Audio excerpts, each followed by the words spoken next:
닭이 울었습니다. 베드로가 주님께서 하신 말씀을 기억하고 울었던 그 시각, 대제사장들은 바삐 움직였습니다. 오늘 15장 1절을 살펴보면 이렇게 시작합니다. 새벽에 대제사장들이 즉시 장로들과 서기관들 곧 온 공회와 더불어 의논하고 새벽에 모였고요, 즉시 행했고 또 곧 행했다고 이야기하고 있습니다. 매우 바삐 그들이 결정한 것은 새롭게 의논한 것들이 아닙니다. 이미 14장 64절은 이렇게 이야기를 합니다.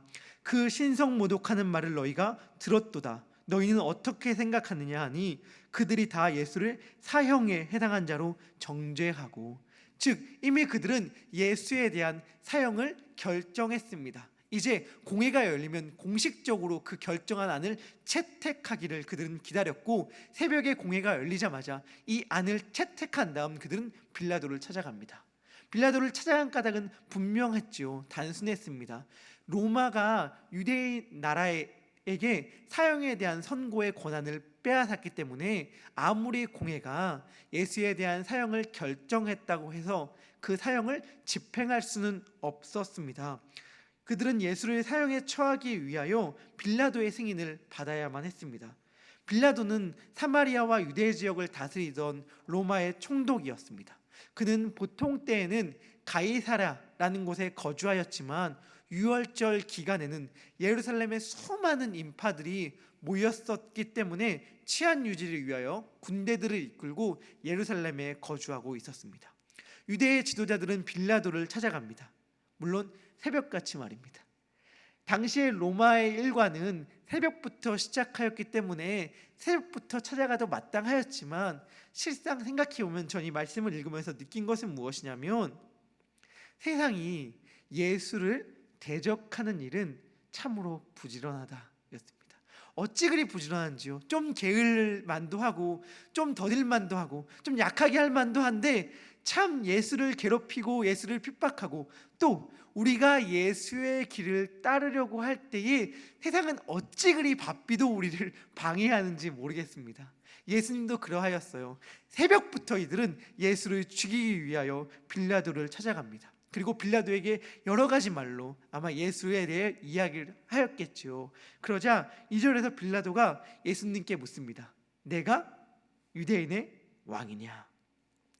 이 질문을 통하여 당시의 대제사장들과 유대의 지도자들이 빌라도에게 어떠한 제목으로 예수를 넘겼는지 우리는 알 수 있습니다. 밤새도록 예수를 그들이 재판하였던 제목은 신성모독, 감히 하나님의 아들이라 칭함을 했다는 신성모독의 죄였지만, 이 신성모독의 죄는 로마의 법정에선 정말 무의미한 것이었기 때문에, 아무런 죄가 되지 않았기 때문에 그러한 죄로 빌라도에게 넘길 수는 없었습니다. 그들은 예수를 처형하기 위하여 죄목을 만들어야만 했습니다. 그리고 그들이 만든 제목은 예수가 유대인의 왕이다 라 했던 것입니다. 예수는 자신이 유대인의 왕이라고 주장했고, 그 주장이 로마에게 정치적 반란이라는 주장을 유대의 지도자들은 빌라도에게 했습니다. 누가복음에서는 빌라도에게 넘겨준 예수의 제목이 구체적으로 언급이 되나 마가복음에서는 그렇지 않습니다. 마가복음은 매우 단순하게 이야기합니다. 그들이 로마 법정에 기소한 예수의 죄는 유대인의 왕이다 하는 것이었습니다. 그들이 그렇게 주장하는 것은 까닭이 있습니다. 당시에 로마의 지배 아래에 있던 정치범들에게 일반적으로 부과하던 형은 십자가형이었습니다. 유대의 지도자들은 다른 죄가 아니라 예수에게 정치적인 죄목을 뒤집어 씌움으로써 예수가 십자가형을 받도록 유도했습니다. 신명기 21장 23절에 나무에 달린 자마다 하나님께 저주를 받은 자라는 말씀이 있었습니다. 즉 그들은 많은 사람들이 예수를 메시아라고 믿고 있고, 예수 역시 자신이 하나님의 아들이라고 주장하고 있는 현실 가운데서 예수를 나무에 달려 죽게 함으로 말미암아, 봐라, 예수가 무슨 메시아냐, 예수가 무슨 하나님의 아들이면 우리들의 구원자냐, 그는 오히려 그 반대인 하나님께 저주를 받은 자이다 라는 것을 많은 사람들 앞에 보여주고 싶어 했습니다. 그렇기 때문에 특별히 예수에게 정치적 죄목을 뒤집어 씌움으로 말미암아 그를 십자가형을 받도록 유도했던 것입니다. 그들이 무리를 충동하였던 것도 이 일환입니다. 십자가에 못 박게 하소서, 십자가에 못 박게 하소서. 예수 그리스도에 대한 구체적인 형벌, 예수가 어떻게 죽게 된 것인가는 여기에 처음으로 등장합니다. 예수는 자신이 예루살렘에 올라가면 죽임을 당하게 될 것임을 분명히 제자들에게 밝히 알렸지만 어떻게 죽임을 당하게 될까는 이야기하지 않았습니다. 그렇지만 물론 암신하였지요. 누구든지 나를 따라오고자 하는 자는 자기를 부인하고 자기 십자가를 지고 나를 따를 것이니라고 말씀하심으로써 자신이 결국 받게 될 형벌에 대해선 암시하였지만 구체적으로 말씀한 것은 여기 처음으로 등장합니다. 예수가 어떻게 죽게 될 것인가, 예수가 어떻게 죽게 될 것인가를 유대의 지도자들은 일부러 그를 나무에 매달린 저주받은 자로 만듦으로써 하나님의 메시아가 아님을 증명하는 방식으로 죽이려고 하였지만 실상 이것은 하나님의 말씀을 이루는 것이었지요. 여하튼간 유대의 지도자들은 예수 그리스도를 십자가에 달려 죽게끔 하기 위하여 그에게 정치적 죄목을 뒤집어 씌웁니다. 그래서 빌라도가 예수께 묻는 것입니다. 내가 유대인의 왕이냐? 근데 여러분, 이 질문이 얼마나 조롱 섞인 질문인지 느낌이 오십니까? 당시에요, 유대의 실질적인 지배권을 행사하고 있던 사람이 누굽니까? 로마의 총독이었던 빌라도예요. 실제로 유다인에게 분봉왕이라는 왕이 있었지만 그들의 실질적인 통치권을 행사하고 있던 자는 빌라도였습니다. 빌라도가 모든 걸 판결했거든요. 그런데 그런 빌라도가 예수님을 향하여 내가 유대인의 왕이냐? 라고 물었을 때 이 질문에 담겨있는 뉘앙스가 어떻겠습니까? 정말 존중하고 아주 깜짝 화들짝 놀라면서 당신이 유대인의 왕이었단 말입니까?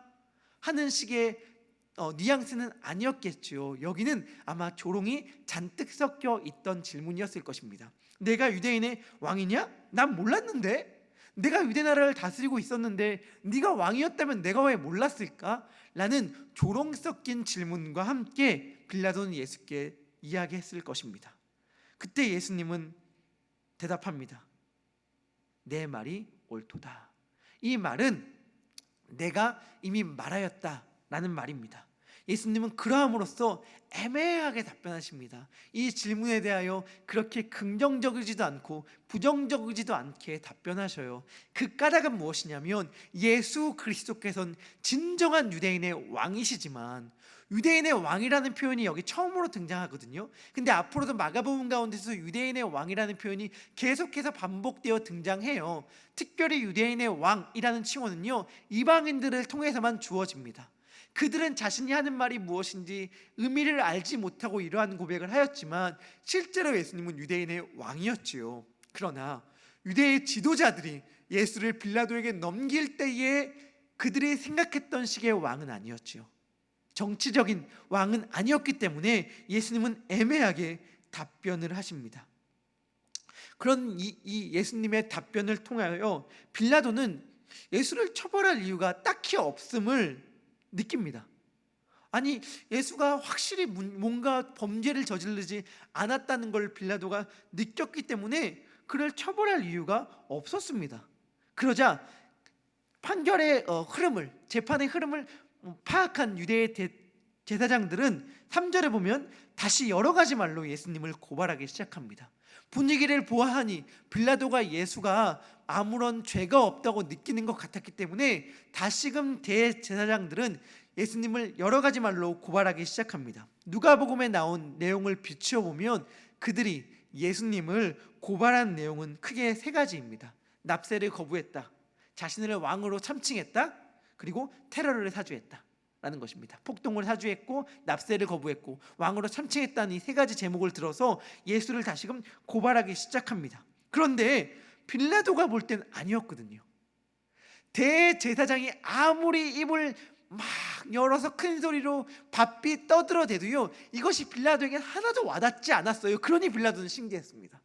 뭐가 신기했냐면 저 막 이야기하긴 하지만 아무런 의미도 없고 자기에게 와닿지도 않는 말들이 막 넘쳐나는 가운데에 예수가 침묵하는 것이 너무 놀라웠습니다.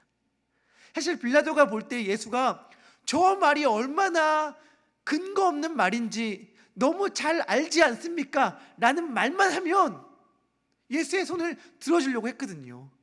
자기가 볼 땐 예수는 죄가 없어요. 그렇지만 예수가 침묵하고 고요하게 아무런 말을 대답하지 않았단 말입니다. 15장 4절은 이야기해요. 예수께서 다시 아무 말씀으로도 대답하지 아니하시니 빌라도가 놀랍게 여기더라. 여기서 예수의 침묵을 빌라도는 놀랍게 여깁니다. 왜냐하면 이것은 평소에 빌라도가 그렇게 많이 보아왔던 죄인들의 모습이 아니거든요. 빌라도는 수많은 죄인들을 보지 않았겠습니까? 그 가운데 정말 극악무도한 죄인도 봤을 거고요, 정말 억울한 사람도 봤을 거예요. 빌라도가 딱 볼 때 예수는 억울한 사람인데 놀랐던 이유는 뭐냐면 이때까지 봐왔던 억울한 사람의 태도를 취하지 않았기 때문입니다. 우리는 무엇을 제일 못 견뎌합니까? 우리는 무엇을 제일 힘들어합니까? 무엇을 제일 어려워합니까? 우리는 사실 억울한 것을 제일 못 견뎌하지 않습니까? 그런데 그런 우리의 모습을 비추어 봐도 그렇고요, 빌라도가 이때까지 수많은 죄인들의 모습을 봐도 그렇고 예수의 모습은 대체 이해가 되지 않는 거예요. 근데 저거는 이것이 매우 예수님의 힘있는 태도로 느껴졌습니다. 여기서 성경은요, 단순히 우리에게 억울함을 참아야 된다, 너희가 살면서 손해보는 일이 얼마나 많니, 억울한 일이 얼마나 많니, 그런데 그때마다 나 억울합니다 라고 하면서 목소리를 높여서 변명하지 마라. 시간이 지나면 차츰차츰 사람들은 진실을 알게 될 것이다. 그럴 때에 너희들의 억울함은 결국에는 다 드러날 테니 지금 그렇게 억울하다고 목소리 높여 외칠 필요 없다. 그냥 입을 닫아라 라고 이야기하는 정도가 아니에요. 지금 사실 생각해보면요, 예수님의 이 침묵은 다음이 없는 침묵 아닙니까? 우리가 어지간한 일은요, 억울함을 참을 수 있을지도 몰라요. 물론 너무 어렵지만 이를 악물고 참을 수 있을지도 몰라요. 그런데 이건 무슨 일이에요? 삶과 죽음의 일이란 말입니다. 여기서 억울함을 당하면 그냥 끝이에요. 그 다음이 없어요. 그냥 죽어버리는 거예요. 그렇다면 다른 때는 몰라도, 다른 때는 억울함을 참고 넘어가는 일이 있을지 모르겠지만 이때는 아니죠. 이때는 자기의 목소리를 높여서 자기의 정당함을 변론해야죠. 그렇지만 예수님은 입을 꾹 닫고 계신단 말입니다. 왜요? 왜일까요? 여기서 예수님이 입을 다문 이유는요, 뭐 시간이 지나면 사람들이 진실을 알게 되겠지 이러한 차원의 것이 아닙니다. 예수님이 여기서 입을 다문 이유 까닭은 이사야서 53장 7절을 이루려 하심입니다. 그가 어린 양같이 잠잠하였단 말씀을 이루기 위하여 예수님은 여기서 입을 다물고 있습니다. 여기서 저는 예수가 어떠한 마음을 가지고 지금 있는지가 너무나도 분명하게 와닿았어요. 우리가 얼마 전 본문 가운데 예수를 잡으려고 대제사장들이 무리들을 이끌고 칼과 검과 몽치를 들고 예수를 잡으러 오지 않았습니까? 절체절명의 순간이잖아요. 그때 예수님은 뭐라고 말씀하셨어요? 성경을 이루려 함이니라 라고 말씀해 주셨어요. 자기의 목숨이 견각에 달려있는 많은 상황들 가운데서 특별히 칼을 빼들은 베드로 그리고 제사장들과 제자들은 여기서 죽이지 않으면 죽는다라는 인식을 가지고 내가 죽느냐 아니면 내가 죽이느냐, 절체절명의 위기, 어떻게 하면 살겠느냐를 생각하는 그 순간 가운데 예수는 무엇을 생각했냐면 하나님의 말씀을 생각했습니다. 마찬가지예요. 자신의 목숨이 지금 경각에 달려있고 재판 가운데 자신의 사형이 선고되느냐 마느냐, 이 순간 가운데에 어떻게 하면 내가 사느냐 죽느냐, 이 가운데 내가 살 길이 뭐지? 내가 어떻게 하면 여기서 살아날 수 있지를 생각하는 것이 아니라 예수는 무엇을 생각했냐면 하나님의 말씀을 생각했습니다. 이것이 우리들에게 참 중요한 메시지를 들려줍니다. 우리도 얼마나 이 세상을 살아가면서 많은 선택의 순간이 있습니까? 선택의 순간 가운데 우리들은 뭐를 고민합니까? 어떠한 선택이 나에게도 이득이 되는 것이냐, 나에게도 손해가 되는 것이냐, 어떠한 선택이 나를 살게 하는 것이냐, 나를 죽게 하는 것이냐, 우리가 고민하고 우리가 사는 길, 우리가 이득되는 길을 선택하는 수많은 판단들 가운데 성경이 하는 말은 무엇입니까? 무엇이 너희가 이득을 보는 길이냐, 무엇이 너희가 사는 길이냐를 생각하는 것이 아니라 덜 억울한 길이냐, 덜 손해보는 길이냐를 선택하는 것이 아니라 무엇이 하나님의 말씀을 따르는 길이냐를 선택하라고 성경은 이야기하는 것입니다. 예수님은 여기서요 침묵함으로 말미암아 소극적으로 행동한 것도 아니고요, 남들이 시간이 지나면 나의 억울함을 알아주겠지 하고 그냥 꾹 참고 있던 것이 아니라요, 매우 적극적으로 하나님의 말씀을 실천하고 있던 것입니다. 예수님은 매우 적극적으로 하나님의 말씀을 살아내고 있습니다. 명절이 되면 전례가 있었습니다. 여기서 명절은 유월절이지요. 유월절에 전례가 있었어요. 유월절의 전례가 뭐냐면 마치 우리로 치면 특사가 있는 것입니다. 특사가 그냥 정부에서 정하는 것이 아니라 백성들이 요구하는 죄수 한 사람을 풀어주는 전례가 있었습니다. 그 전례 가운데 한 인물이 등장하죠. 그 인물이 누구냐면 바라바라는 자입니다. 7절에 보면 이렇게 얘기해요. 밀란을 꾸미고 그 밀란 중에 살인하고 체포된 자 중에 바라바라 하는 자가 있다 라고 이야기를 합니다. 여기서 이 바라바라는 자의 이름의 뜻은 아버지의 아들이라는 이름입니다. 아버지의 아들, 얼마나 우리들에게 의미 있는 이름으로 와닿습니까?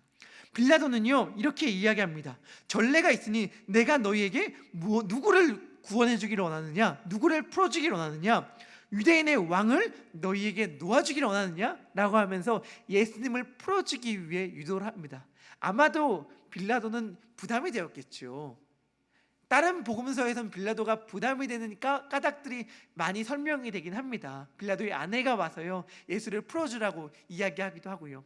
여하튼간 빌라도는 마음에 부담이 되었어요. 가장 큰 이유는 무엇이냐면 자기가 볼 때 예수는 죄가 없는 자이기 때문에 아무리 자기가 권력자라고 해도 죄 없는 자를 십자가에 달려 죽이게끔 한다는 것은 부담이 되었겠죠. 그렇기 때문에 빌라도는 예수님을 풀어주려고 합니다. 그래서 이 전례를 따라서 예수님을 풀어줄까? 라고 이야기를 하자 무리들은 그렇게 이야기하지 않습니다. 11절에 보면 대제사장들이 무리를 충동하여 바라바를 놓아주라고 이야기를 합니다. 이 놓아준 바라바, 왜 마가는 이 이야기를 굳이 우리에게 들려주는 것일까요? 바라바는 성경에 보면 강도라고 이야기를 합니다. 바라바는요 무슨 살인을 하고 강도를 했다고 이야기를 하지만 그가 행한 살인과 강도는요 개인적인 차원의 것이 아니었어요. 오늘 7절에 보면 이렇게 얘기합니다. 밀란을 꾸미고 밀란 중에 살인하고 체포된 자라고 이야기를 합니다. 밀란이 뭐죠? 정치적인 폭동이고 반역입니다. 특별히 여기서 바라바를 다른 성경에서 말할 때 강도라고 말하는 그 단어를요 예수와 동시대에 썼던 다른 문헌에서는 반역범을 가리킬 때 쓰였던 말인 동시에 예수 옆에 달린 강도들에게 쓰였던 말이기도 합니다. 예수 옆에 십자가에 달려 죽었던 강도들은 그러하기 때문에 단순히 옆에 이웃을 살인한 개인적인 범죄가 아니라 정치적인 폭동으로 말미암아 사람을 죽였던 사람들을 가리켜요. 즉 아마도 거의 확신컨대 바라바는요 십자가에 달려 죽이기로 결정된 사람이었을 것입니다. 여기서 전례 가운데 유월절의 전례 가운데 바라바가 풀려나지 아니하였다면 예수가 매달렸을 그 십자가에 바라바가 달려 죽었겠지요. 그러나 유월절 전례로 말미암아 바라바가 자유함을 얻게 되고 예수가 십자가에 달려 죽게 됩니다. 이로 말미암아 유월절날 여호와의 사자가 사람들을 죽이러 돌아다녔을 때에 유월절 어린 양의 피를 문방 설주에 바른 집들은 넘어가였던 그 일이 참 실체가 드러나게 되지요.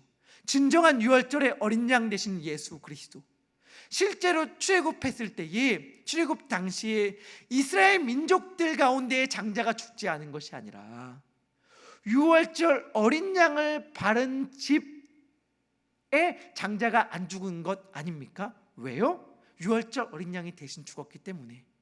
마찬가지잖아요. 우리가 죽었어야 하는데 바라바가 십자가에 달려 죽었어야 함에도 불구하고 바라바는 자유함을 얻게 되고 바라바가 달려야 할 그 십자가에 예수 그리스도가 달리게 되었습니다. 어린 양 대신 예수 그리스도가 하나님의 말씀을 이루기 위하여 십자가에 우리의 모두의 죄를 대신하여 달려 죽임당하게 되었습니다. 그러니 우리는 사실 사람의 아들, 아버지의 아들 바라바이죠. 예수 그리스도가 아니었다면 꼼짝없이 십자가에 달려 죽임을 당했어야 할 바라바가 바로 우리들이 아닙니까? 그러나 예수 그리스도는 우리를 자유케 하기 위하여 십자가에 달려 돌아가셨습니다. 예수님이 십자가에 달려 돌아가신 건 역시 무력하게 끌려가신 것처럼 겉보기엔 보이지만 아니었지요. 구약의 출애굽 때부터 예표되었던 그 사건을 오늘 적극적으로 이루기 위하여 십자가에 달려 돌아가셨습니다. 예수님의 발걸음은 적극적인 순종의 길이었어요.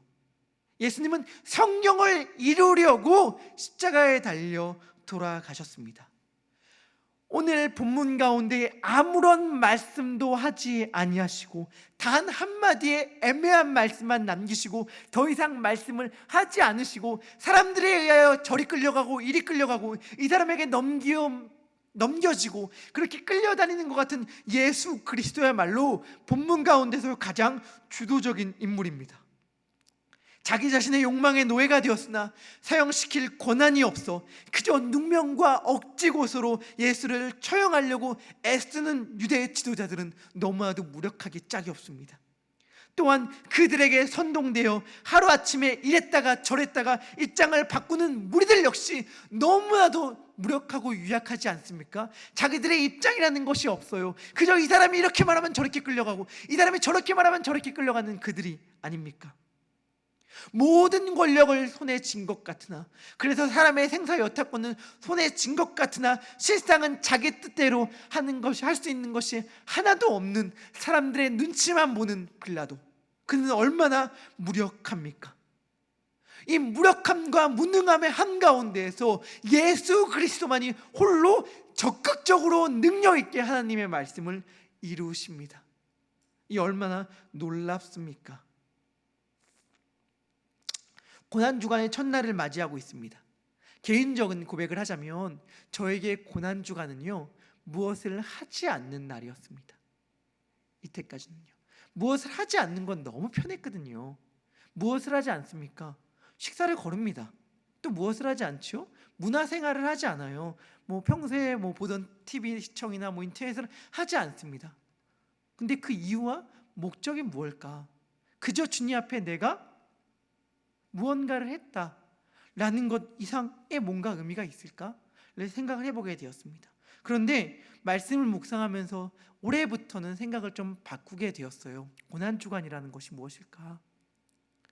무엇을 하지 않는 날이 아니라 무엇을 하는 날이구나. 적극적으로 하나님의 말씀을 살아내는 날이구나 라는 걸 알게 되었어요. 예수가 그러하였거든요. 예수님께서는 고난주간에 그저 남들이 오는 고난을, 남들이 향하는 고난을요, 그저 당하고 있던 것이 아니었습니다. 오늘 본문 가운데에서 빌라도는 이렇게 이야기합니다. 무리에게 만족을 주고자 하여 바라바는 놓아주고 예수는 채찍질하고 십자가에 못 박히게 넘겨주니라. 여기서 예수님을 봐요. 얼마나 무력해요. 얼마나 아무것도 하지 않는 것처럼 보여요. 예수는 그저 남들이 채찍질하면 맞는 자예요. 예수는 그저 남들이 십자가에 못 박히는 자예요. 그렇지만 실제로 그러합니까? 빌라도야말로 무리에게 만족을 주고자 하여 자기 의지가 아닌 상태로 채찍질하고 십자가에 넘겨주지만, 예수님은 이사야서 53장의 말씀을 정말 완전히 성취하기 위하여 그가 채찍에 맞음으로 우리가 나음을 입었다는 말씀을 성취하기 위해 채찍에 맞으시는 거거든요. 우리의 모든 저주를 감당하기 위하여 십자가에 매달리시는 거거든요. 즉 예수님은 매우 적극적으로 행동하고 계신 것입니다. 그러한 예수님의 모습을 생각해 볼 때에 나도 그래야겠구나. 예수 그리스도가 이렇게 하나님의 말씀을 행하려고 애쓰셨던 것처럼, 하나님의 말씀을 이루려고 애쓰셨던 것처럼 나도 단순히 무엇을 하지 않음을 넘어서서 하나님의 말씀을 살아내야겠다. 물론 고난주간만 그래야 되는 것은 아니고 신자의 평생에 걸쳐 그러야 해야겠지만, 고난주간만이라도 적극적으로 예수님의 말씀을 더욱더 붙들고 살아나야겠다 라는 생각을 하게 되었고, 그러한 고민 가운데 그럼 무엇을 하는 것이 하나님의 말씀을 이루는 것일까 생각하게 되었습니다. 우리 모두가 다 이러한 고민 가운데 기도하기를 소망합니다.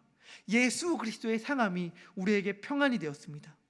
그런 것은 우리의 상함과 우리의 죽음이 누군가를 평안을 얻게 하고 누군가에게 생명을 주는 방식을 삶으로 하나님의 원리를 세우셨다는 것을 우리들에게 알려주는 것입니다.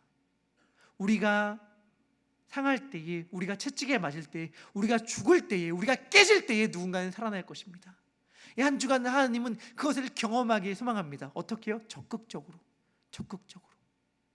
하나님의 말씀을 우리가 적극적으로 살려냄으로 말미암아 피동적으로 남들이 오는 고난 말고 적극적으로 하나님의 말씀을 지킴으로 말미암아 찾아오는 고난으로 사람을 살리시기를 소망합니다. 우리가 그러한 사랑을 입은 자들 아닙니까? 바라기는 우리가 십자가에 달려 죽었어야 했으나 예수 그리스도가 우리 대신 십자가에 달려 죽음으로 말미암아 구원을 얻게 된 한 명의 바라바로서 우리 역시 다른 사람을 살리기 위하여 적극적으로 십자가를 치고 십자가에 달려 죽임으로 말미암아 생명에 잉태하는 고난 주간의 한 주간을 시작하길 주님의 이름으로 소망합니다. 제가 기도하겠습니다. 빌라도의 법정에선 예수 그리스도를 떠올립니다.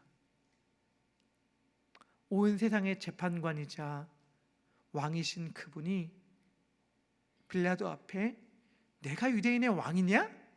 라는 조롱 섞인 질문을 받고 있습니다.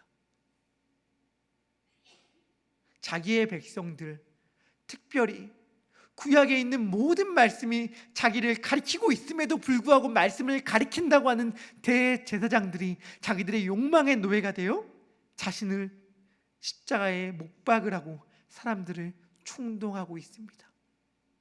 그러나 예수님은 그러한 모든 상황들 가운데에서 홀로 하나님의 말씀을 이루십니다.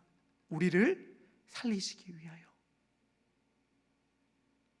내가 조롱당하고 내가 채찍에 맞고 내가 십자가에 달림으로 말미암아 너희가 살 수 있다면 내가 그 길 간다. 내가 그 길 기쁨으로 간다. 주님은 말씀하시며 그 길을 걸어가셨고 그 은혜가 오늘 우리들에게 임하여 지금 이 자리에 우리들이 나와 있습니다. 주님, 고난주간의 첫날 이 주님의 은혜를 기억합니다. 주님은 우리를 살리시기 위하여 적극적으로 고난 당하셨고 하나님의 말씀을 이루셨습니다. 그리고 우리들에게 말씀하십니다. 너희도 나와 같은 방식으로 고난을 당하고 채찍에 맞고 십자가에 달려 죽음으로 깨지는 방식으로 이웃을 살려내라. 주님, 주님의 길을, 십자가의 길을 걸음으로 말미암아 주변 사람들을 살려내는 우리 모두가 되길 소망합니다. 주님과 함께 십자가에 달려 죽음으로 말미암아 주님과 함께 부활하는 영광을 누리길 소망합니다. 주님, 그러한 은혜가 오늘 이 시간 우리들에게 임하게 하여 주시옵고 그러함으로 말미암아 주님과 함께 죽고 주님과 함께 부활한 자만이 누릴 수 있는 영광과 평안함이 우리들의 모두의 삶 가운데 가득하게 하여 주시옵소서. 주님께서 그렇게 우리들을 이끄실 줄 믿고 감사드리며 이 모든 말씀을 살아계시며 우리들을 위하여 십자가를 지시며 우리들의 생명을 살리신 예수 그리스도의 이름으로 기도드립니다. 아멘. 하늘에 계신 우리 아버지여,